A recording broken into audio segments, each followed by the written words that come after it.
hak moral lagu saya di beberapa digital platform, digital streaming platform. Jadi saya mau menerangkan dulu bahwa sebelumnya pada tahun 2016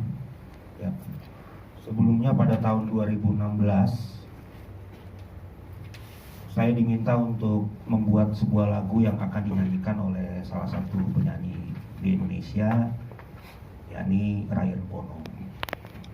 Dimana pada tahun 2016 saya menciptakan lagu yang berjudul I Still Love You, yang dirilis di bawah naungan PT Halo Entertainment Indonesia, yang kemudian lagu tersebut dieksploitasi oleh PT Halo Entertainment Indonesia di beberapa digital platform seperti Spotify, YouTube Music, dan Apple Music. Bahwa baru-baru ini pada saat saya melakukan pendataan kembali digital streaming, karena memang lumayan banyak katalognya, jadi saya ada niat untuk merapikan. Nah, melakukan pendataan kembali seluruh lagu-lagu saya yang telah dieksploitasi dalam industri musik, saya menemukan bahwa ternyata lagu saya yang berjudul I Still Love You yang dinyanyikan oleh Ryan Pono dan dieksploitasi oleh PT Halo Entertainment Indonesia di beberapa digital platform ternyata tidak mencantumkan nama saya sebagai pencipta, namun mencantumkan nama Ryan Pono sebagai pencipta lagu tersebut, di mana saya sebagai pencipta lagu memiliki hak moral sebagaimana yang telah ditentukan dalam Undang-Undang Cipta, yakni hak untuk selalu dicantumkan nama pencipta dalam setiap ciptaan, dan siapapun dilarang untuk menghilangkan nama saya dalam setiap ciptaan saya. Bahwa selain itu, dengan dicantumkannya nama Ryan sebagai pencipta, saya sendiri sebenarnya selama ini kalau bicara masalah manfaat ekonomi dari lagu tersebut, harusnya saya juga turut merasakan royaltinya gitu. Saya turut merasakan manfaat ekonominya, tapi sampai hari ini reporting yang katanya di report ke Naga Suara pada saat saya membuatkan lagu ini kan tahun 2016 ya, saya masih ada di publishing Naga Suara, itu saya tidak pernah merasakan royaltinya secara signifikan.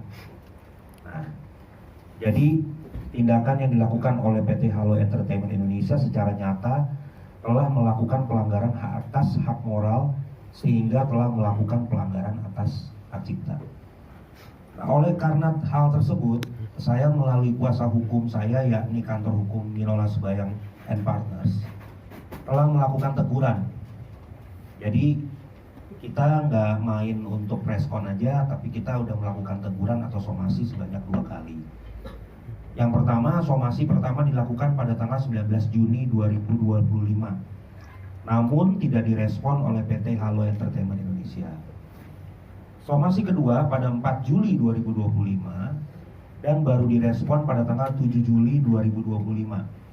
Itu pun direspon setelah saya menghubungi sahabat saya, mantan manajernya Mike Mohede, dulu namanya Mas Indra. Kebetulan saya masih berhubungan baik. Saya iseng-iseng nanya, Halo Entertainment ini kantornya di mana? Karena saya merasa jangan-jangan surat somasi yang pertama ini alamatnya salah gitu kan. Kan kita bisa aja ngirim dokumen yang alamatnya salah. Tapi ternyata alamatnya benar, dan akhirnya saya ceritalah sama Mas Indra ini melalui WhatsApp. Dimana dalam responnya, setelah saya WA Mas Indra ini, beberapa hari kemudian saya dihubungi oleh bukan pemilik ya, maksudnya mungkin orang dari Halo Entertainment Indonesia, yaitu Pak Bongbong, lewat WhatsApp, dan ternyata responnya mengatakan bahwa mereka akan ngecek apakah itu ada kesalahan atau tidak, dan mereka telah melakukan khilafan atas tindakan tersebut. Nah, namun demikian, sebagaimana kesalahan dari PT Halo Entertainment Indonesia tidak dilakukan hanya sekali, melainkan terjadi kekeliruan di beberapa digital platform. Jadi hanya Jadi bukan cuma satu kesalahannya, jadi ada 3 platform, yaitu tadi YouTube Music, Apple Music, dan Spotify. Sejak 2016 hingga 2025. Sebelumnya kami telah memberikan kesempatan kepada PT Halo Entertainment Indonesia untuk menyelesaikan secara kekeluargaan. Kami telah memberikan waktu, bahkan telah memberikan kesempatan agar PT Halo Entertainment Indonesia untuk menentukan jadwal untuk bertemu. Nanti ada surat-suratnya yang akan ditunjukkan guna menyelesaikan permasalahan tersebut. Namun hingga saat ini PT Halo Entertainment Indonesia tidak kunjung menunjukkan itikat baiknya untuk menyelesaikan permasalahan ini. Bahwa oleh karena itu melalui somasi terbuka ini kami kembali menegur PT Halo Entertainment Indonesia atas tindakannya yang telah melakukan pelanggaran atas hak cipta. Nah, ini perlu saya sampaikan juga, nanti ditambahkan oleh Bang Minola dan Mbak Nadia, bahwa kondisinya pertama kali saya menemukan ini contohnya dari Apple Music ya. Ini tulisannya performing artist Ryan Bono, lalu composition and lyrics Irwan Simanjuntak. Padahal secara komposisi, aransemen saya juga yang buat, liriknya juga saya yang buat. Jadi saya nggak tahu kenapa tiba-tiba ada nama Irwan Simanjuntak di sini. Ini Irwan Simanjuntak juga teman saya gitu. Jadi mungkin ya ini bisa dipertanyakan. Oke, di YouTube Music malah tidak mencantumkan sama sekali nama saya sebagai pencipta di YouTube Music.